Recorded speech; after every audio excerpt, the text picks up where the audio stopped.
সুন্দর হয়েছিল, সব সাদা ছিল, এখন শুকিয়ে যাচ্ছে।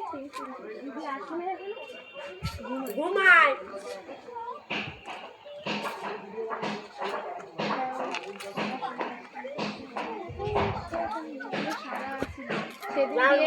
সব পড়ে গেছে। এবার একটা ডায়লগ দেবন।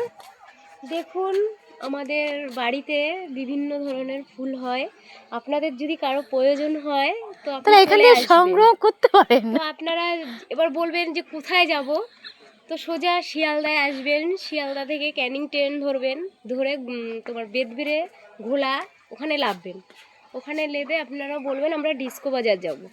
ডিস্কো বাজার বললেই তোমার টোটো তোমাদের ডিস্কো বাজার থেকে নিয়ে চলে আসবে হরেন্দ্রপল্লী। সেখানে চলে আসলে আপনারা সুন্দর সুন্দর ফুলের বাগান কালেকশন মানে আরও রয়েছে এই দিকটায়, আপনাদের দেখাবো কখন। এখন আমাদের খুব আমরা বিজি, আমরা ফুলের ব্যবসা করি, হ্যাঁ ফুল নিয়ে খুব বিজি।